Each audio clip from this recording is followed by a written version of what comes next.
रामेणाभिता निशाचरचमुं रामाय तस्मै नमः। रामानास्ति परायणं परतरं रामस्य दासोऽस्म्यहं। रामे चित्तलय सदा भवतु मे भो राम मामुद्धर। आइए हनुमंत बिराजिए कथा कहूँ मति अनुसार प्रेम सहित गादी धरी पधारो पवन कुमार। પ્રભુ શ્રી રામજીની કથા અનંત રીતે મંગળકારી છે. એને સાંભળતા કલ્યાણ થાય. એના ચરિત્રનું ચિંતન કરવાથી મન પવિત્ર થાય. પ્રભુનું નામ બોલવાથી વાણી મંગલતા તરફ જાય, જીવનનું કલ્યાણ થાય. એવી શ્રી રામજીની કથા. આ જે સદગ્રંથ છે એને રામચરિત માનસ કીધું છે. ભગવાન શ્રી શંકરે પોતાના મનની અંદર આની રચના કરી. શ્રી તુલસીદાસજી મહારાજે હૃદયથી પ્રેમપૂર્વક સમાધિની અંદર આના દર્શન કર્યા. જે પ્રમાણે ભગવાન શિવજીએ પોતાના મનની અંદર રચના કરી એનું જ દર્શન કરીને શ્રી તુલસીદાસજી મહારાજે આપણને પ્રસ્તુત કર્યું, આપણી સામે રજૂ કર્યું, જેથી કરીને આપણા હૃદયમાં પણ ભગવાનની ભક્તિ જાગૃત થાય. અને એ રામચરિત માનસની અંદર પ્રભુના પ્રાગટ્યની કથા પ્રારંભ થાય, એના કારણોની કથા પ્રારંભ થાય. એ પૂર્વે વંદના પ્રકરણ કહ્યું છે. અને આ માનસ સરોવરની જે એમણે ઉપમા આપી છે, રામચરિત માનસને માનસ સરોવર બતાવ્યું. અને એ જ માનસ સરોવરના પ્રેમ પ્રવાહમાંથી એક જે નીકળ્યો છે નદીનો પ્રવાહ, એ સરયુનો પ્રવાહ છે.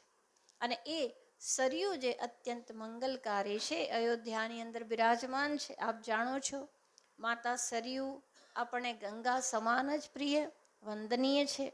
તો હવે આ જ કથાનું જાણે એક નદી માતા રૂપે વર્ણન કરે છે, એને પણ આપણે જોઈએ.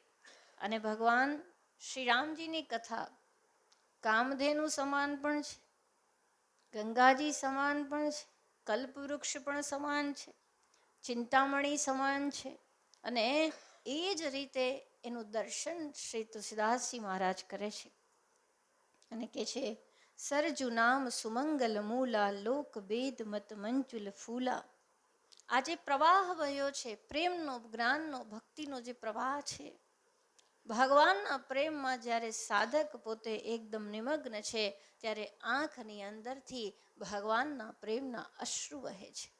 અને એ જ જાણે સરયુ માતાનું સ્વરૂપ લઈ લે છે. તો કે છે, એ સરયુ માતા સંપૂર્ણ રીતે મંગલનું મૂળ છે. અને એની અંદર જે સરયુ માતાના બે કિનારા છે, એ કિનારા કયા છે? તો કે લોકમત અને વેદમત, એ બે શ્રેષ્ઠ તટો છે. યાની આ રામકથાની અંદર લોકમત યાની વ્યવહાર કેવો હોવો જોઈએ, વ્યવહારમાં શું ઉચિત છે એ પણ દર્શાવશે, અને શાસ્ત્ર મુજબ શું છે એ પણ દર્શાવશે. આ બે મત અલગ નથી, એ બંનેને અહીંયા દર્શાવવાના છે. અને કે છે, નદી પુનીત સુમાનસ નંદિની કલિમલ તૃણ તરુ મૂલ નિકંદિની. આ જે માનસ સરોવરની કન્યા છે સરયુ માતા, એ ઘણી પવિત્ર છે. આપ જાણો છો, ભગવાન શ્રી શશિશેખરનું ચિંતન, કૈલાસનું ચિંતન આપણને પવિત્ર કરે. અને માનસ સરોવરને મનથી પણ તમે સ્તાવો, એનું ધ્યાન કરો તો મંગલ થાય. એવા પ્રકારની જ અહીંયા મહિમા છે. તો કે આ માનસ સરોવરની કન્યા છે સરયુ માતા. અને એ શું કરે છે? તો કે આ જે કળિયુગના નાના પાપરૂપી તણખલાઓ છે અને વૃક્ષો છે, એને ઉખેડી નાખે છે. અગર જીવનની અંદર ક્યાંય કળિયુગથી ગ્રસ્ત થઈ ગયા હોય અને એ જાણે આપણને લાગે કે આપણું જીવન ઝેર કરી રહ્યા છે, તો આ સરયુ માતા વહે છે. આ પ્રેમની ગંગા, આ રામકથાની ગંગા એ એવી સુંદર વહે છે, એને સરયુ માતા કહે છે. અને એ આ બધા વૃક્ષોને ઉખાડી નાખે છે. અને એવું કહે છે, શ્રોતા ત્રિવિધ સમાજ પુર, ગ્રામ નગર દુહકુલ, સંત સભા અનુપમ અવધ, સકલ સુમંગલ મૂલ. એમ કહે છે કે શ્રોતાઓનો જે સમાજ છે, ત્રણેય પ્રકારનો સમાજ છે, એ જ આ નદીના તટે રહેલા ગ્રામ છે, નગરપુર છે. કયા ત્રણ પ્રકાર? તો કે એક તો મુક્ત, એક વિરક્ત અને એક વિષય. જે મુક્ત છે, જે જીવન મુક્ત છે, જે પરમાત્માના સ્વરૂપમાં ડૂબી ચૂક્યા છે, પણ ઇત્થમ ભૂત ગુણો હરિ, એ પણ ભગવાનનું સહજ ચિંતન કરે છે. એમને પણ આ ભગવાનના ગુણો બહુ ગમે છે, તો મુક્ત છે. અને બીજા છે વિરક્ત, જે વૈરાગ્યવાન છે, જે લોકો પણ જીવનની અંદર બીજું કંઈ ઈચ્છતા નથી, પ્રભુની કથા, પ્રભુને પ્રેમ કરે છે. અને ત્રીજા વિષય, ભલે હાલ ભગવાનમાં ડૂબેલા નથી, હાલ સંસારના વિષયો પ્રેમપૂર્વક, પ્રીતિપૂર્વક, જેને એમ લાગે કે ના એમાં પણ મજા આવે છે, એવા લોકો પણ જ્યારે ભગવાનની કથાનું શ્રવણ કરે છે, તો એમને પણ આ બધું મંગલકારી, એમને પણ ગમે છે. ભલે વિષય હોય, પણ હાલ એમના મનમાં કથાનું જે આનંદ છે, કથાનું માંગલ્ય પ્રગટ થાય છે. તો આ ત્રણ પ્રકારના જે શ્રોતા છે, શ્રોતા ત્રિવિધ સમાજપુર, ગ્રામ નગર દુહકુલ. એક સુભાષિતકારે શ્રોતાઓનું વર્ણન કરતા કીધું છે કે ઘણા અનેક પ્રકારના શ્રોતા હોય છે. અહીંયા તો મુખ્ય ત્રણની વાત કરી, પણ એ અનેક પ્રકારનામાં શું કે છે, તો કે કેટલાક કેવા છે, મૃતવત, મૃદ એટલે માટી, માટીના ઢેફા હોય ને, આ થોડાક પ્રકારની એ વાત કરશું. માટીનું ઢેફું હોય, જ્યારે વરસાદ પડે તો કેવું ભીનું ભીનું થઈ જાય, પણ પછી એ જ વરસાદ ના હોય અને સૂર્યપ્રકાશ પડે ત્યારે કઠણ થઈ જાય. એમ કથામાં આવે તો એ લોકો વાહ પ્રભુ વાહ, કૃપા પ્રભુ કૃપા, અને ફરી પાછા બહાર નીકળે તો આપ જાણો છો. એવા પ્રકારના પણ શ્રોતા હોય. બીજા છે ચાળણી જેવા, ચાલણી તમે જાણો, એની અંદર શું થાય, રહી જાય, કચરો રહી જાય. એમ ઘણા કથામાં આવે ને પછી ન લેવાનું હોય લઈને જાય, કે આમાંથી શું લેવાનું હતું અને શું લઈને ગયા. ચારણી જેવા, સારું સારું ચડાઈ જાય. અને ચારણીની જેમ કેમ કે છે, તો કે અહીંયા તો રામજીની કથા પણ આવશે ને રાવણની પણ કથા આવશે, તો હવે કોકના મનમાં એવું પણ આવે કે કોના જેવું બનવું જોઈએ, ચારણીની વાત છે. અને તો કચરાને પણ લઈ જાય. કેટલાક લોકોને એ જ કેરેક્ટર પસંદ આવે, મંથરાનું, કૈકઈનું સુપર કેરેક્ટર, તો એ ચારણી. કેટલાક છે, આજો સુભાષિતકાર કે છે, બિલકુલ વર્ણન આવે છે કે કેટલાક છે એ મહિષી સમાન છે, મૃદચારણી મહિષી, ભેંસ સવા.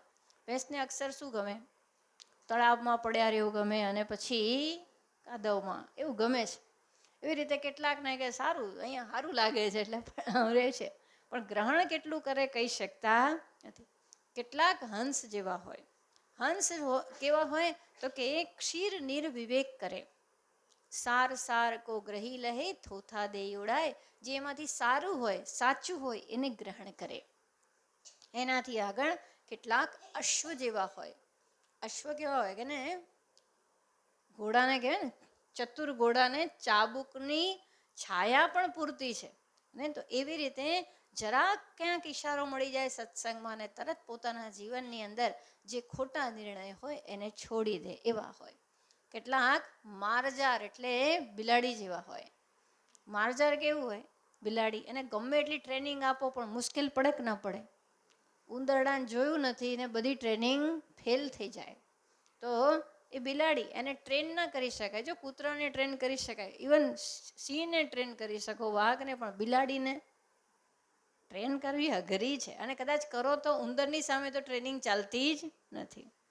એવી જ રીતે સત્સંગમાં સરસ રીતે બેઠા હોય, સાંભળે, પણ પછી જ્યારે ઘરે જાય ને એ પરિસ્થિતિ આવે રાગ દ્વેષ ઈર્ષાની, તો એ વખતે કંઈ કામ કરે નહીં. મારજાર. ઝોંક, ઝોંક આપને ખબર છે ને, ઝોંક કે તળાવમાં જે ઝોંક હોય ને, લીલ, હા, વળગી જાય, એના જેવા હોય. ખોટી જગ્યાએ આમ સારી વસ્તુને ગ્રહણ કરવા જ ન દે. એનાથી આગળ મચ્છર, એ તો શું કરતા હોય, મચ્છર જેવા એવું કે છે મશક સમાન, કે જે અમુક કે ને લોહી પીવા માટે હોય. એમ એ કરે કે બીજું શું કરવું, તો કે કોઈને કોઈ રીતે એ જે લેવાનું છે લેતા નથી. એવું કહેવાય ગાય માતાનું થન હોય ને, તો એમાંથી કામધેનુ માતા આપણને અમૃત જેવું દૂધ આપે, પણ એ જ ગાય માતાના થનમાંથી મચ્છરો દૂધ ન પીવે, એનું લોહી પીવે. સંસારમાં એવું પણ છે. આજ રામજીની કથા કેટલી સુંદર છે, કેટલી મહાન છે, પણ એને પણ કાલને બી રાક્ષસ પોતાની દ્રષ્ટિથી જુએ, રાક્ષસો પોતાની દ્રષ્ટિથી જુએ. તો એવા હોય કેટલાક કે છે કાણા ઘડા જેવા હોય. કાણો ઘડો હોય ને, તો આમ કાણો ઘડો હોય તો બિચારાને ગમે એટલું મસ્ત ઠંડુ ઠંડુ લાગે, પણ ઉપાડો એટલે જરી જાય. એમ એનામાંથી પણ સત્સંગ ક્યારે જરી જાય ખબર પડતી નથી. અમુક કહેવાય છે, સુભાષિત ખાર કહે છે, પશુ જેવા હોય.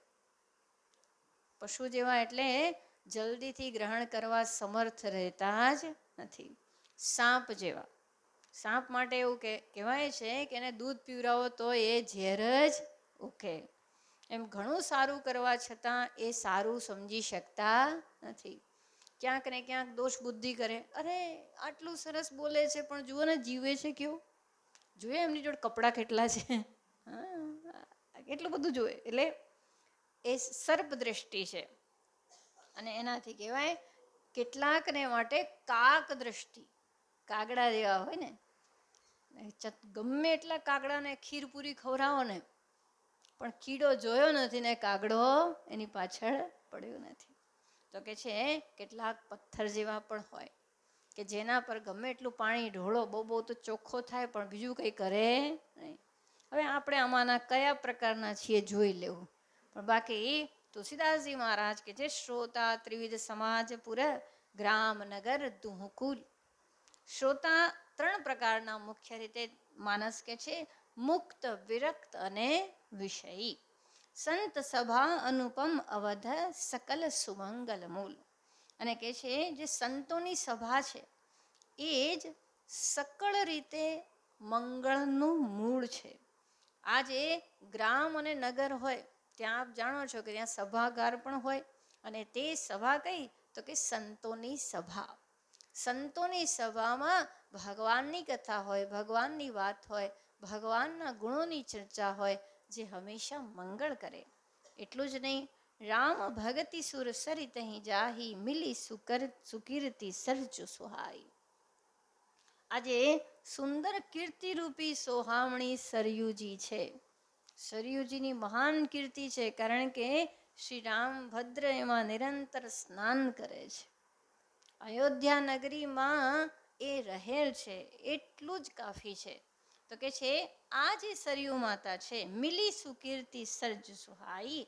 આજે રામ ભક્તિ રૂપી ગંગા છે ને, એની અંદર આ સરયુ માતા પોતે જઈ મળ્યા છે. સરયુ માતા તો કલ્યાણકારી, અને ક્યાં જઈને મળ્યા, તો કે ગંગાજીમાં. કઈ ગંગાજી? રામ ભક્તિ રૂપી ગંગાજીમાં એમણે પોતે પ્રયાણ મિલન કર્યું છે. સાનુજ રામ સમરજ સુપાવન, મિલ્યું મહાનદ સોન સુહાવન. એટલું જ નહીં, આજે શ્રીરામજીનો જે લક્ષ્મણજી સહિત જે યુદ્ધનો પવિત્ર યશ છે, એ મહાનદ સોણ. આપને ખબર, સોણ નામની નદી, સોણ છે એ પણ નદી છે, પણ છતાં પુલ્લિંગમાં એનો ઉપયોગ થાય છે. એવું કહેવાય છે કે નર્મદાજી અને સોણ એ બંને ત્યાંથી જ પ્રગટ થયા. અમરકંટક આગળ આપ જાણો છો એમનો મૂળ છે. તો એમણે નર્મદાજીને વિવાહનો પ્રસ્તાવ આપ્યો. નર્મદાજી પોતે બ્રહ્મચારિણી છે, એમણે વિવાહનો પ્રસ્તાવ સ્વીકાર્યો નહીં. નર્મદાજીએ લાત મારી દીધી કે નહીં, એટલે એ બીજી બાજુ વહેતા થઈ ગયા, પેલા બીજી બાજુ વહેતા થઈ ગયા. અને એવું કહેવાય છે કે જીવનની અંદર જો બ્રહ્મચર્યને અખંડ રાખવું હોય, તેજસ્વીતા રાખવી હોય, તો નર્મદાજીના જલનું સેવન કરો, નર્મદાજીના તટનું સેવન કરો. રેવા તટે તપઃ કુર્યાત. રેવાના તટ પર તપ કરો, એનાથી બ્રહ્મચર્ય સુરક્ષિત રહેશે. ગંગાજીના કિનારે વૈરાગ્યની સમૃદ્ધિ વધે છે, કારણ કે સુખદેવજી મહારાજ ત્યાં વિરાજમાન છે. ત્યાં વૈરાગીઓની વાત છે. તો ગંગાજી એ વૈરાગ્યનો કિનારો છે અને યમુનાજી એ વ્રજ ભક્તિ પ્રેમા ભક્તિનો કિનારો છે. વ્રજની અંદર જ્યાં જુઓ ત્યાં રાધે રાધે જ થાય. ત્યાં ઇવન કૃષ્ણની વાત ના કરતા પણ રાધાજીનો પ્રેમ વધારે છલકે. યદ્યપિ કૃષ્ણ સાથે જ રાધાજી જોડાયેલા છે, રાધા અને કૃષ્ણમાં કોઈ અંતર નથી. તો જેને પ્રેમ ભક્તિની પ્યાસ હોય એણે યમુના જલનું પાન કરવું જોઈએ. એવું કહેવાય છે ગંગાજીનું સ્નાન ઉત્તમ, રેવાજીના દર્શનથી ઉત્તમ અને યમુનાજીનું પાન. યમુનાનું પાન, ગંગાનું સ્નાન અને રેવા એટલે નર્મદાજીના દર્શન. તો કે છે આ બધું જ અહીંયા મળે છે. જુગ બીચ ભગતિ દેવ ધુની ધારા, સોહતી સહિત સુબિરત બિચારા. આ કે છે સરયુ નદી અને સોનભદ્રી નદીની વચ્ચે ગંગાજી બહુ શોભી રહ્યા છે. જાણે જ્ઞાન વૈરાગ્યની વચ્ચે ભક્તિ. એ પણ ધ્યાન રાખજો, વૃંદાવનની અંદર જ્યારે ભાગવતની અંદર વર્ણન આવે છે કે ભક્તિ માતા પોતે તો યુવા થઈ ગયા પણ એમના દીકરા વૃદ્ધ રહ્યા છે, જ્ઞાન અને વૈરાગ્ય. માં ખુશ નથી. અગર માં એકલી યુવાન થઈ જાય તો એમને ખુશી નથી થતી. ખુશી તો ત્યારે થાય છે જ્યારે જ્ઞાન વૈરાગ્ય પુત્ર પણ પોતે યુવાન થાય. એટલા માટે જીવનની અંદર જ્ઞાન, ભક્તિ અને વૈરાગ્ય ત્રણેયનો સમન્વય કરવો. એમ ના માનવું અમે તો આમ જ, અમે તો નહીં. ભગવાનનું સ્વરૂપ પણ સમજો, ભગવાનની ભક્તિ પણ કરો અને વિષયોથી વૈરાગ્ય પણ કરો. આ ત્રણેયની જરૂર છે. તો કે છે આ સરયુ અને સોનભદ્રજીની વચ્ચે ગંગાજી જાણે શોભી રહ્યા છે જેમ જ્ઞાન અને વૈરાગ્યની વચ્ચે ભક્તિમાં શોભતા હોય. અને કે છે આ ત્રણેય તાપોનો નાશ કરનારી આ નદી વહી રહી છે. ત્રિવિધ તાપ ત્રાસકતી મુહાની, રામ સ્વરૂપ સિંધુ સમુહાની. આ જે નદીમાં વહે છે, સરયુ માતા વહી રહ્યા છે, આ ત્રિવેણી સંગમ જાણે વહી રહ્યો છે. ક્યાં જાય છે? તો કે છે રામ સ્વરૂપ રૂપી સમુદ્રની અંદર એ ધસી રહ્યા છે. ગંગાજી ગંગાસાગરમાં આપ જાણો છો કે સાગરમાં વિલીન થઈ જાય છે. નર્મદાજી ખંભાત સાગરમાં અહીંયા વિલીન થાય છે, અમરકંટકથી પ્રગટેલા છે ત્યાં જાય છે. સરસ્વતી માતા તો કળિયુગની અંદર શાપને કારણે વચ્ચે લુપ્ત થયેલા છે. તો ત્યાં કે છે કે આ બધું ક્યાં જઈને અટકે છે, ક્યાં જઈને લોકો પોતે એકદમ લીન થાય છે? તો કે ભગવાન રામજીના સ્વરૂપ રૂપી સમુદ્રમાં આ નદી, રામ ભક્તિ રૂપી નદી લીન થાય છે. જ્યાં સુધી ભગવાનના સ્વરૂપની સ્પષ્ટતા નહીં થાય, એમનો પ્રેમ નહીં થાય, ત્યાં સુધી પૂર્ણ શાંતિ મળવાની નથી. ગંગાજી પ્રગટે છે ગૌમુખથી પણ જાય છે ગંગા સાગર તરફ. દરેકે પોતાના મૂળ તરફ તો જવું જ પડશે. જ્યાંથી જે સર્જાય છે ત્યાં ને ત્યાં સમાય છે. ન્યારો મારો રામ છે તો સ્વરૂપની અંદર સ્થિતિ એ જ એની અંતિમ પરિણતિ છે. કે છે માનસ મૂલ મિલી સુર સરીહી, સુનત સુજન મન પાવન કરીહી. આ જે સરયુ રૂપી જે કીર્તિ છે, માની જે અહીંયા મહિમા ગાય છે, આજે રામચરિત માનસની ઉપમાથી અહીંયા વાત થઈ રહી છે. તો કે છે એને સાંભળતા સુનત સુજન મન પાવન કરીહી. આજે ભગવાનની કથા છે, એને સાંભળતા જ મન પવિત્ર થઈ જશે. બીચ બીચ કથા વિચિત્ર વિભાગા, જનુસરી તીર તીર બનભાગા. અને કે છે આની વચ્ચે વચ્ચે તમે જુઓ રામકથામાં ઘણા બધા પ્રસંગ આવશે, ઘણા બધા વિભાગ આવશે, વિચિત્ર કથાઓ આવશે. તો એ જ આ નદી તટના આસપાસના વનો અને બાગો છે. અને જ્યારે ઉપમા આપે છે તો એ પ્રમાણે પૂર્ણ વર્ણન કરે છે. આપ જાણો છો જ્યારે માનસ સરોવરનું વર્ણન કર્યું તો અતિ સુંદર વર્ણન કર્યું કે ભગવાનની જે પ્રેમની ભક્તિની જે છે મહિમા, એ જ આ સરોવરનું જળ અમૃત છે. લીલા સગુન જો કરી બખાની, આ સોઈ મધુરતા સુશીતલતાઈ. અને અહીંયા ભગવતી સરયુમાનું વર્ણન કરી રહ્યા છે કે છે ઉમા મહેશ વિવાહ બરાતી, તે જલચર અગણિત બહુ ભાંતિ. જ્યારે નદી માતા છે તો એની અંદર જલચરે હોવાના ને, મગર, માછલી, અજગર, સાપ બધું હશે. તો કે આના બધા જે જાનૈયા છે, કોના? તો કે શિવ અને પાર્વતીજીના વિવાહમાં જે બધા જાનૈયાઓ આવ્યા છે ને, આપને ખબર છે કેવા જાનૈયા આયા? હા, કોઈ વિપુલ મુખ બિન મુખ કહો. કોકને તો મોં જ નથી અને કોકને તો હજાર મોં છે. કોક તો આટલા જ છે કે કોકના પેટમાં મોઢું દેખાય છે. એવા વિચિત્ર વિચિત્ર જાનૈયા. કારણ કે જ્યારે વિષ્ણુ ભગવાન હસે છે કે અરે અરે આમની જોડે તો કોઈ લગ્ન કરાવવા માટે જાય નહીં. જ્યાં ભગવાનની જાન નીકળી છે એને બરાત નીકળી જ્યારે ભગવાન શિવજીની, ત્યારે દેવો તો અતિ સુંદર સુંદર તૈયાર થઈને નીકળ્યા અને એટલા સુંદર કે મેનાને બતાવે નારદજી, ઓ જુઓ જુઓ ઓ કેવા સરસ છે, ઓ જાનૈયા આટલા સરસ છે તો વરરાજા કેવા હશે. જેટલી વાર મેના માતા જુએ, ઇન્દ્રને જુએ તો કે આ જમાઈ, તો કે ના ના આ તો જમાઈ નથી, એમના તો કર્મચારી છે. ઓ મેના માને થાય આનથી વધારે સુપર કેવા હશે. અને એમ કરતા કરતા બ્રહ્માજી આવે, વિષ્ણુજી આવે અને એક એકથી આમ મેના માતા તો આમ આ તો કે ના આ નહીં. અને પછી જ્યારે ભગવાન શંકર આવ્યા ત્યારે તો બેભાન જ થઈ ગયા. અલૌકિક રૂપ હતું એને સ્મશાને સ્વા ક્રીડા સ્મરહર પિશાચા સહચરા. હવે જ્યારે વિષ્ણુ ભગવાને જોયું કે આપણે તો બધા સરસ સરસ સાથીઓ સાથે છીએ, ભગવાન વિષ્ણુના તો પાર્ષદ પણ વિષ્ણુ ભગવાન જેવા શ્યામ સુંદર અતિ સુંદર, અને એ કે આમની જોડે ચાલવાથી તો આપણું શું રહેશે શિવજીની જોડે.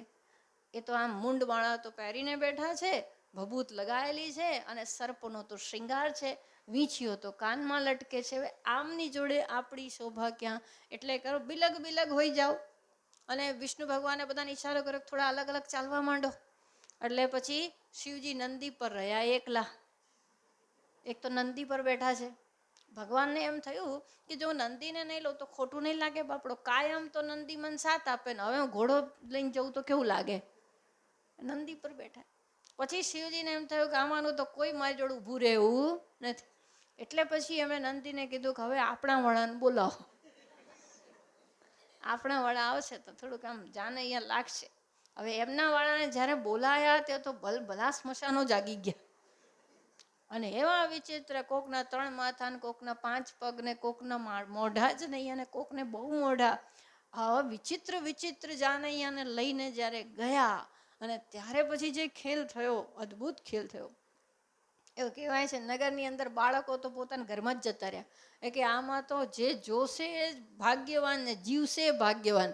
અહીંયા તો બેભાન થવા જેવું જ છે. બધા ઘરમાં જતા રહો. આ જાન કેવી છે, જાન લઈને જાય એવી છે, આ જાનમાં બચાય એવું નથી.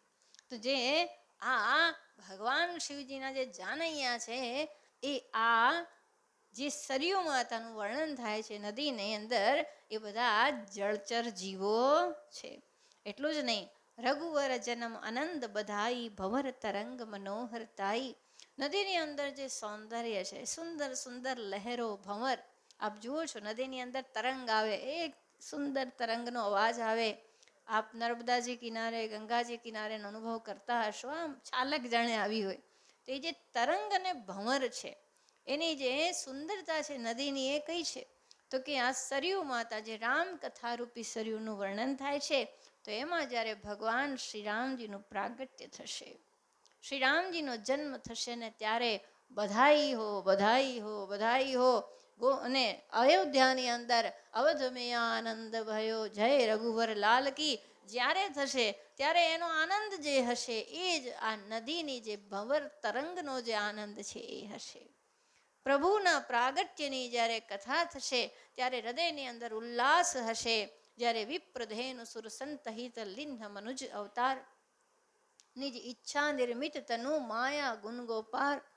ભગવાન પોતે પોતાની ઈચ્છાથી પ્રગટ થાય. કોના માટે? વિપ્રધેનુ સુર સંતહિત, બ્રાહ્મણો માટે, દેવતાઓ માટે, ગૌમાતા માટે, જે દુઃખી છે એવા મુનિઓ માટે. અને એ સમયે જે આનંદ થશે, સંપૂર્ણ બ્રહ્માંડની અંદર આનંદના હિલોળા હશે. પૃથ્વી પુલકિત થઈ જશે જ્યારે એક એક નદીની અંદર એક આનંદના વધામણા ગવાશે. એ જ આ કથારૂપી નદીની સુંદર તરંગો છે, સુંદર ભંવર છે. બાલચરિત ચહુ બંધુ કે બનજ વિપુલ બહુરંગ, નૃપ રાની પરિજન સુકૃત મધુકર બારી વિહંગ. અહીંયા શ્રી તુલસીદાસજી મહારાજ આછળતો કંઈક પ્રસંગનો પ્રવાહ પણ કહી રહ્યા છે કે ભાઈ આવું બધું થશે. અને શું થશે તો કે શિવજીના વિવાહ પહેલા થશે, પછી રામજીનું પ્રાગટ્ય થશે. અને જ્યારે રામજી નાના હશે, બાળચરિત કરશે, ચારે ભાઈઓ શ્રી રામ, લક્ષ્મણ, ભરત, શત્રુઘ્ન, જ્યારે ચારે ભાઈઓ નાના નાના બાળચરિત કરશે તો જાણે પેલી નદીની અંદર સુંદર સુંદર કમળ ખીલ્યા હોય તો કેવું સરસ લાગે. તો એ ભગવાનના જે બાળચરિત છે એ જ આ કથારૂપી નદીની અંદર ખીલેલા કમળો છે. જ્યારે શ્રી રામજી કૌશલ્યા માતાને કહેશે કે પેલો ચાંદ છે એ મને લઈ આપો ને, અને ત્યારે કૌશલ્યા માતા કહેશે બેટા કેવી રીતે લાવું. રામજી રડવા માંડે અને ત્યારે થાળીની અંદર પાણી ભરીને કૌશલ્યા માતા બતાવે બેટા જો આવી ગયો ચાંદ. અને રામજી પોતે બંને હાથથી તાળી પાડીને એકદમ ખુશ થઈ જાય. એ રામજી કૌશલ્યા માતાને મુખારવિંદની અંદર અનંત બ્રહ્માંડના દર્શન કરાવશે અને નાની નાની કિલકારીઓ દ્વારા કાગભૂષણજીની જોડે પૂરીની લીલા કરશે. જ્યારે દશરથજીની ગોદમાં બેસી જશે. એવી બધી જે વાત છે એ આ રામકથારૂપી જે સરયુ છે એની અંદર ખીલેલા કમળ છે. નૃપરાની પરિજન સુકૃત મધુકર બારી બિહંગ. એટલું જ નહીં, જે આ નદી છે એમાં જળપંખી કોણ હશે તો કે આ દશરથજીની રાણીઓના જે સત્કર્મો છે અને એમના કુટુંબીજનોનો જે પ્રેમ છે. કૌશલ્યા માતા અનંત સદગુણોના ભંડાર છે, અત્યંત વિવેકી છે. એમણે ભગવાન પાસે વરદાન માંગ્યું હતું કે હે ભગવાન, જે નિજ ભગત નાથ ગતિ આહી, જો સુખ ચાહી જો ગતિ લાહી, સોઈ સુખ સોઈ ગતિ સોઈ ભગતિ, સોઈ નિજ ચરણ સ્નેહુ, સોઈ વિવેક સોઈ રહેની પ્રભુ હમ હી કૃપા કરી દેહું. કૌશલ્યા માતાએ કીધું પ્રભુ તમારા પરમ ભક્તોની જેવી મતિ ગતિ રતિ પ્રીતિ છે એવી મને આપજો. તો એવી કૌશલ્યા માતા દુઃખના સમયે પણ વિવેક ત્યાગ નથી કરતા. સુમિત્રા માતા લક્ષ્મણજીને કહે છે કે બેટા અગર રામજીને વન મળ્યું છે ને તો આજથી તારા માટે વન એ જ અયોધ્યા સમાન છે. કાનન શત અવધ સમાન. તારે માટે આ જે વન છે એની અંદર રહેવું એ 100 અયોધ્યા સમાન છે. આજથી તું રામને પિતા અને સીતાજીને માં માનજે બેટા. રાગ ઈર્ષાને કોઈ દિવસ તું સપનામાં પણ આવવા દેતો નહીં. આવી જે શિક્ષા આપે એવી સુમિત્રા માતા, એવી કૌશલ્યા માતા. કૌશલ્યા માતા કે રામ અગર તને વનમાં જવાનું પિતાજીએ કીધું છે તો હું માં છું અને માની મહિમા પિતા કરતા 1000 ગણી છે. તું મારી વાત માની લે. પણ જ્યારે રામ કે છે કૈકેયી માતાએ કીધું ત્યારે કૌશલ્યા માતા કે છે તો પછી તો બેટા મારા કરતા 1000 ગણી મહિમા કૈકેયી માતાની છે. અપર માતાની વધારે મહિમા છે. બેટા તું જા, વાંધો નહીં, તું વનમાં જા. આટલા સુંદર પવિત્ર બુદ્ધિવાળા જે ચરિત્ર જે દશરથજીની રાણીઓના છે એ આ નદીની અંદર જે ઉડતા જળપંખીઓ છે. સિય સ્વયંવર કથા સુહાઈ, સરિત સુહાવની સો છબી છાઈ. એની અંદર જે સીતાજીની કથા છે એટલા માટે જ શ્રી વાલ્મીકી રામાયણમાં કહેવાયું છે કે વાલ્મીકી રામાયણ કોની કથા છે? સીતાયાશ્ચરિતમ મહત. એ રામજીની મહિમા નથી. રામજી સીતાજીના પતિ છે માટે રામની વાત આવી છે. બાકી વાલ્મીકી રામાયણ સ્પષ્ટ કહે છે કે હું આ સીતાજીનું ચરિત્ર કહું છું. કારણ કે મારા રામ તમે સીતાજીની તોલે ના આવો. સીતાયાશ્ચરિતમ મહત. સીતાજીનું ચરિત્ર અતિ દિવ્ય છે. રાવણ જેવા રાક્ષસ પાસે રહેવાથી પણ જે પવિત્રતાની રક્ષા સીતા માતાએ કરી છે એ અત્યંત દુર્લભ છે. એ સીતા માતાની કોમળતા, દિવ્યતા, પવિત્રતા, ઊંચાઈ, સતીત્વ એની કોઈ મહિમાનું ગાન કરીએ એટલું ઓછું છે. એવી જે સીતાજી માં છે અને એમના જે સ્વયંવરની કથા છે. સીતા માતા માટે જે શરત હતી કે જે ધનુષ ભંગ કરે, કયું ધનુષ? શિવ ધનુષ ભંગ કરશે એની જોડે સીતાજીના વિવાહ થશે. અને એ જે શ્રેષ્ઠ કથા છે તો કે એ જ આ સરયુ માતાની જે શોભા છે, એ નદીની સોહામણી જે શોભા છે એ સિયા સ્વયંવરની કથા છે. જે ધનુષ શિવજીનું છે એના માટે માતા સીતાજી જ્યારે પ્રાર્થના કરે છે કે હે ધનુષ્ય તમે થોડા વજન ભારે છે તો હલકું કરી દેજો. હે ગણેશજી આપ આ ધનુષને ઉપાડવામાં મંગલ મદદ કરજો. તમામ રીતે પ્રાર્થના સીતાજી કરે છે અને ભગવાન પોતે પરાક્રમ પ્રગટ કરે છે. જાણે લેત ચડાવત ખેંચત કાઢે, એમને લેતા ખેંચતા કોઈએ કશું જોયું જ નથી.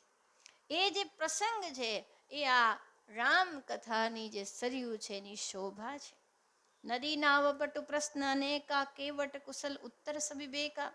એટલું જ નહીં, આ કથાની અંદર અનેક પ્રશ્નોત્તર આવશે. જ્યારે નિષાદ રાજા લક્ષ્મણજીને વાત કરશે, લક્ષ્મણજીને એમના પ્રશ્નોનો સંદેહ જે છે એને મટાડશે. લક્ષ્મણ ગીતા આવશે, રામ ગીતા આવશે. લક્ષ્મણજી પ્રશ્ન કરશે, ભગવાન માયા એટલે શું, બ્રહ્મ એટલે શું, વૈરાગ્ય એટલે શું? આવા પ્રશ્નોના ઉત્તર ભગવાન આપશે, લક્ષ્મણજી આપશે. અનેક પ્રકારની ગીતાની અંદર ગવાશે. તો નદી નાવ પટુ પ્રશ્ન અનેકા, અનેક પ્રશ્નોના જે જવાબ છે એ જ આ નદીની નીકળેલી વાવો છે. અને એ કહે છે કે જે નદીની અંદર કેવટ ચતુર હોય તો જ નદીની પાર કરે. તો કે જે વિવેકયુક્ત ઉત્તરો છે ભગવાન દ્વારા, ચાહે રામજી દ્વારા, ચાહે વિભીષણને એમણે શિક્ષા આપી હોય, અથવા મુનિઓના ચરિત્ર દ્વારા જે વાત કરવામાં આવી હોય, તો એ જ આ નદીને પાર કરવા માટે ચતુર કેવટો છે. ચતુર કેવટ, કેવટ શું કરે? નદીની પાર કરે. એનો અર્થ છે કે રામચરિત માનસનું શ્રવણ કરતા કરતા એની અંદર જે જ્ઞાન, વૈરાગ્ય, વિવેકની વાત આવે એને હૃદયમાં ધારણ કરજો તો ભવથી પાર થઈ જશો. તુલસીદાસજી મહારાજને કોટી કોટી વંદન, જે આ પ્રમાણે વર્ણન કરતા કે છે સુનિયનું કથન પરસ્પર હોય, પથિક સમાજ સો હસરી સોય. એટલું જ નહીં કે જે આ કથાને સાંભળ્યા પછી જે લોકો પરસ્પર ચર્ચા કરશે, પરસ્પર વાત કરશે. જ્યારે રામ કથાને ક્યાંય સાંભળો, ભાગવત કથાને ક્યાંય સાંભળો, તો સાંભળીને પછી રાત પડે પોતાના પરિવાર સાથે, મિત્રો સાથે, સખી સાથે શું વાત થાય? અરે આજે આવો પ્રસંગ આવ્યો હતો, આજે રામજીનો અને સીતાજીનો કેવો પ્રસંગ હતો, એનું કેવું વર્ણન હતું, ભગવાને કેવું પરાક્રમ કર્યું. તો જ્યારે સાંભળીને કથા સમાજના લોકો પરસ્પર એની વાત કરશે, ચર્ચા કરશે, ત્યારે જે પેલો કે નદીના કિનારે ગામ અને નદીના કિનારે એક સમાજ ચાલતો હોય, જેમ નર્મદાજીની પરિક્રમા કરે તો બધા તટે તટે ત્યાં પોતે વિશ્રામ પણ કરે ને, એવી રીતે એ જે સમાજ છે એ બહુ શોભા આપે. એવી જ રીતે પરસ્પર પ્રભુની ચર્ચા છે એ આ કથાની નદીની શોભા છે. એનો અર્થ છે વાતો કરો તો મારા રામની રે, બીજી વાતો ના હોય જ, અને તાળી પાડો તો મારા રામની રે, બીજી તાળી ના હોય જ. આજે ભગવાનની કથા છે, ભગવાનનો વિચાર છે, એને જે આપણે ચર્ચા કરી અને પોતાના જીવનમાં ઉતારીશું તો એ જ આ નદીની અંદર શોભાયુક્ત કિનારા છે. અને કે છે ઘોર ધાર ભૃગનાથ રિસાની, ઘાટ સુબદ રામ બરબાની. અચ્છા, નદીની ધારા કોકવાર ઘોર પણ થઈ જાય ને, હંમેશા પેલી સુંદર સુંદર નદી ના રહે. કોકવાર તો પૂર આવે તો આપણને ખબર છે ઘોર ધાર થઈ જાય અને લોકોને બચાવ કરવો પણ અઘરો પડી જાય. તો આ રામકથા રૂપી નદીની ઘોર ધારા કઈ છે? તો કે જ્યારે પરશુરામજીનો પ્રસંગ આવશે, એને પરશુરામજી આવશે, એક એટલી એમ ક્રોધની અગ્નિ સાથે આવશે. કોણે આ ધનુષ્ય તોડ્યું? હમણાં ને હમણાં આ પૃથ્વી પર અલગ થઈ જાય, નહીતર હમણાં પ્રચંડ પ્રલય થઈ જશે. અને જ્યારે પરશુરામજી ક્રોધ કરતા હોય અને લક્ષ્મણજી એને ઉત્તર આપતા હોય કે મહારાજ નાનપણમાં બહુ તોડ્યા, એકે વાર આયા નહીં, અત્યારે કેમ આવી ગયા? અને આટલી બધી ચિંતા હોય તો જરાક સાંધવાવણા લઈ આવો ને, અમે તોડ્યું છે તો સંધાઈ દો.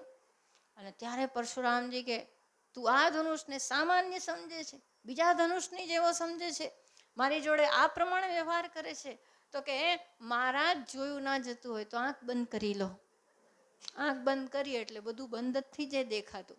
અને ત્યારે પરશુરામજી કે રામજી તમે તો બરોબર, પણ તમારો નાનો ભાઈ બહુ છેલબટો છે, બહુ જવાબ આપે છે.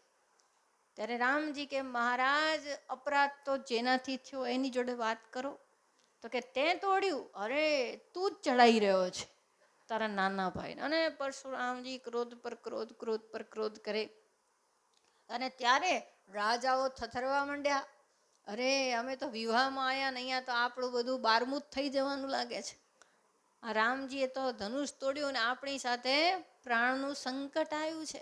અને એ વખતે જે એકબીજાના મનની અંદર જે મૂંઝવણ છે, માતા સુનૈનાજી ચિંતા કરે છે કે અરે સરસ રીતે તો તોડ્યું ને આ ક્યાંથી આવી ગયા.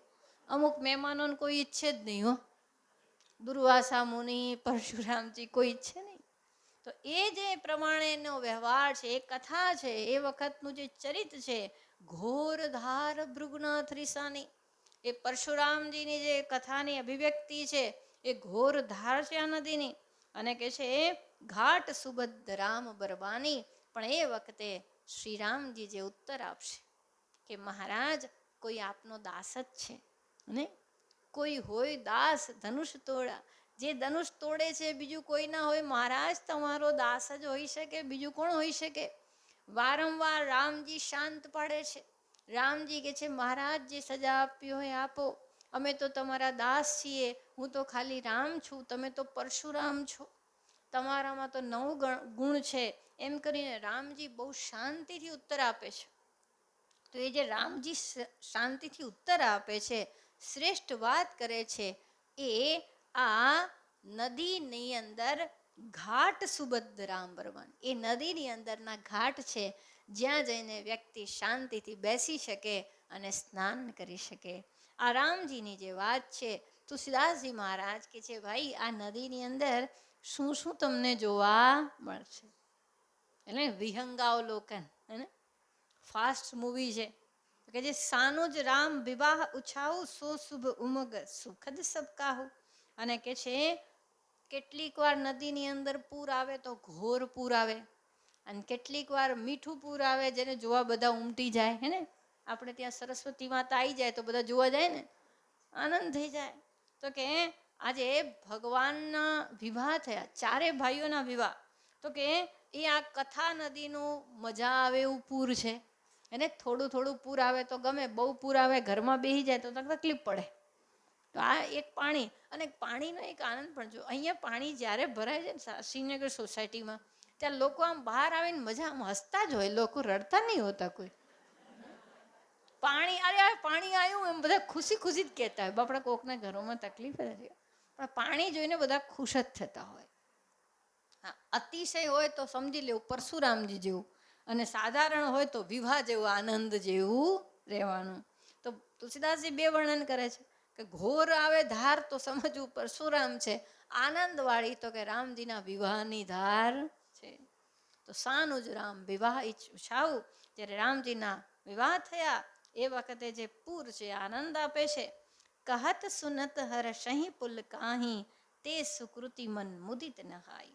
અને આ કથા જે હોય એની અંદર વિવિધ પ્રસંગો આવે, તો એને કહેવા અને સાંભળવાથી આનંદ થાય, હર્ષ થાય, પુલક થાય.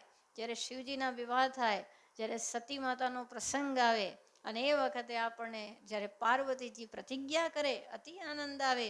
તો એ જે છે એ ભિન્ન ભિન્ન પ્રસંગોની અંદર જે પુલક છે, તો કે આ જે પુલકિત થઈને જે લોકો એની અંદર નાય છે, પોતે વારંવાર રામજીની કથાના પ્રસંગોમાં મનને સ્નાન કરાવે છે. તો કે પ્રસન્ન ચિત્તે આ નદીમાં એ લોકો નાય છે. જ્યારે જ્યારે એની ચર્ચા કરે તો સમજવું કે નદીમાં સ્નાન થઈ રહ્યું છે. કઈ નદીમાં? રામકથા રૂપી સરયુ નદીમાં આપણું સ્નાન થઈ રહ્યું છે. ભલે બહારથી કોઈ આપણને પાણી અડે નહીં, પણ આપણે વગર પાણી અડે પણ શેમાં સ્નાન કરીએ છીએ? રામકથાની નદીમાં સ્નાન કરી રહ્યા છે. તો કે રામ તિલક હિત મંગલ સાજા, પરબ જોગ જનુ જુરે સમાજા. અને અહીંયા કે છે કે શ્રી રામજીનું રાજ તિલક થાય છે. એ કેવું લાગે છે? એ કંઈ એકદમ તો થઈ જતું નથી. 14 વર્ષની પ્રતીક્ષા કરાવે છે. અનેક પ્રકારની કરુણા વાતોથી પસાર થાય છે. રામજી જ્યારે વનમાં જાય છે ત્યારે વનની અંદર તો અનેક પ્રકારના કષ્ટ પણ પ્રાપ્ત થાય છે. જેમ કહેવાય ને કે વનની અંદર રાક્ષસ મળી જાય, વરુ મળી જાય, વાઘ મળી જાય, સિંહ મળી જાય. રામજીને બધું મળે, કાંટા મળે, કાંકરા મળે. ક્યાંક ને ક્યાંક કોઈક રીતે વિચિત્ર સ્થિતિમાં મુકાય. કબંધ રાક્ષસને મારે. રાક્ષસોના સમૂહને ભગવાન પોતે પ્રતિજ્ઞા કરે છે કે હું એમને હણીશ. તો આ બધું થાય અને પછી શ્રી હનુમાનજીનું મિલન થાય, સુગ્રીવનું મિલન થાય, સુગ્રીવ હનુમાનજી પ્રાપ્ત થાય અને એ વખતે પછી હનુમાનજી સાગર પાર કરી જાય, સીતાજીની શોધ લાવી જાય અને શોધ લાવીને ભગવાન શ્રી રામજી રાવણ સાથે યુદ્ધ કરે. રાવણ સાથે યુદ્ધ પણ એટલી ઉન્નત રીતે કરે છે. રામજી તો બહુ સરળ છે.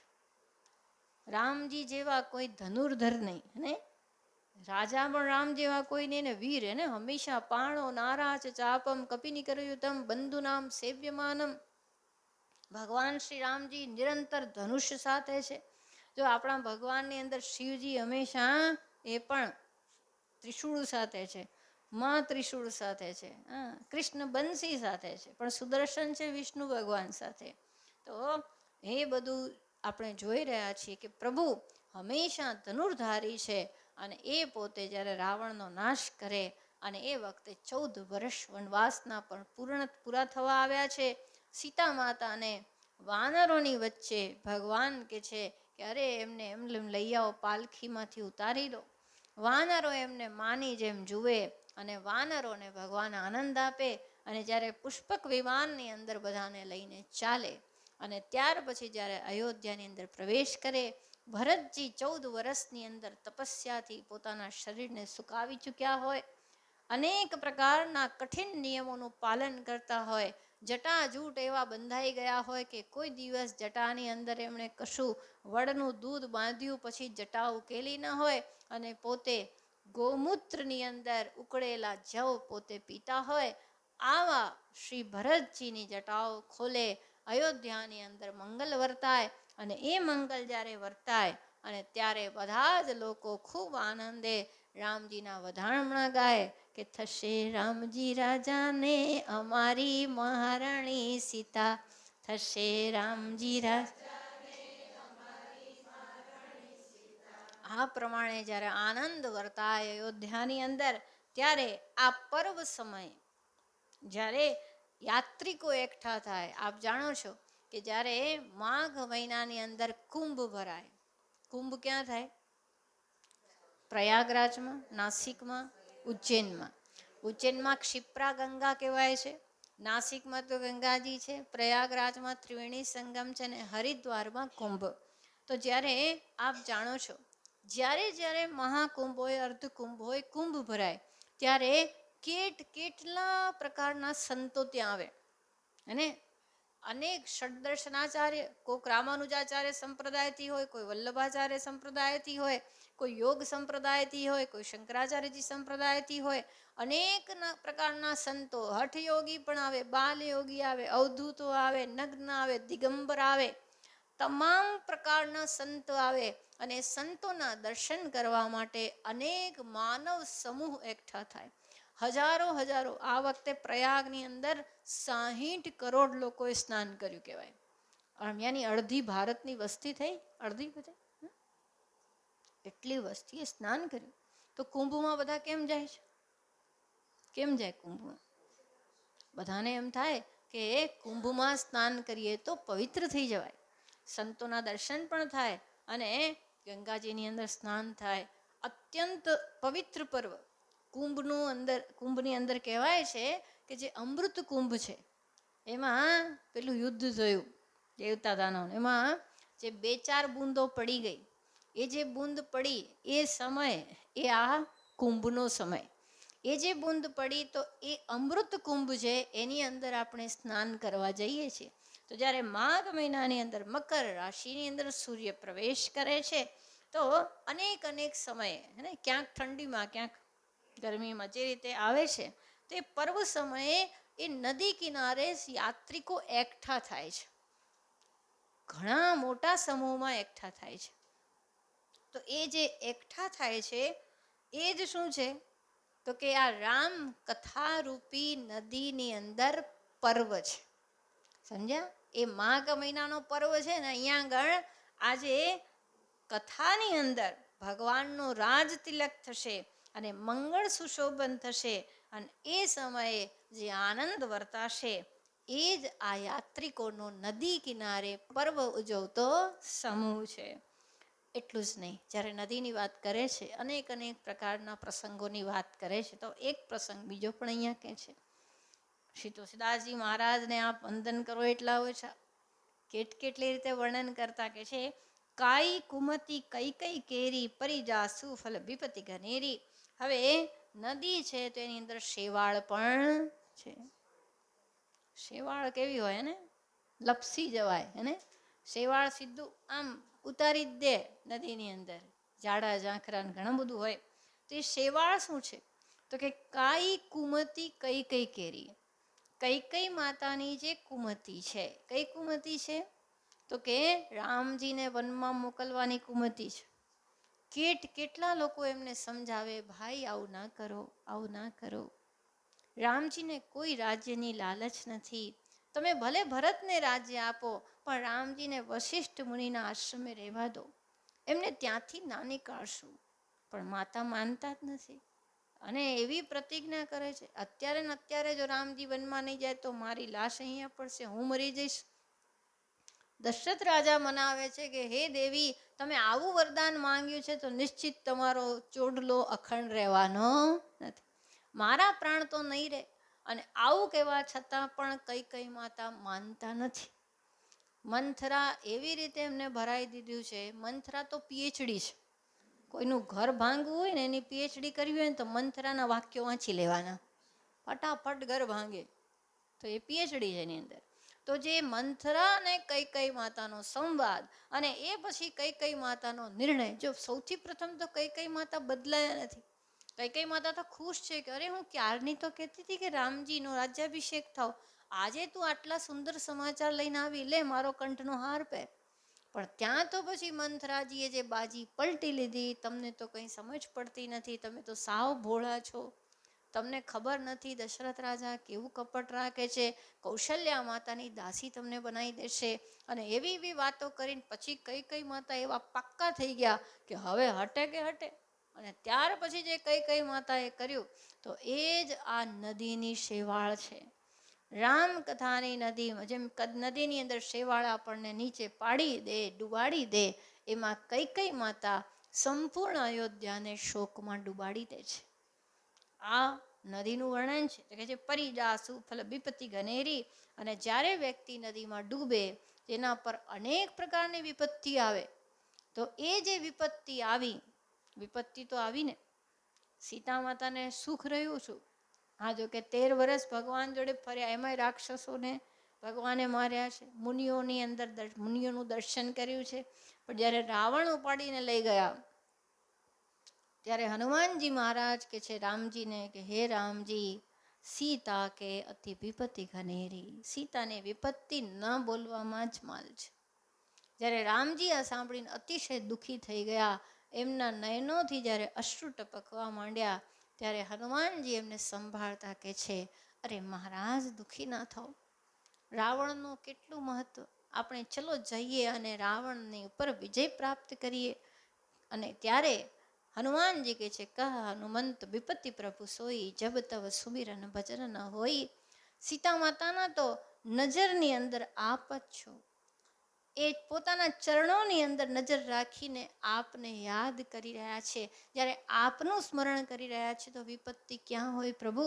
વિપત્તિ તો ત્યારે હોય જ્યારે આપને ભૂલી જાય. આમ કહીને હનુમાનજી મહારાજ રામજીને સાંત્વના આપે છે. અને સીતા માતાને પણ અતિ કષ્ટ છે.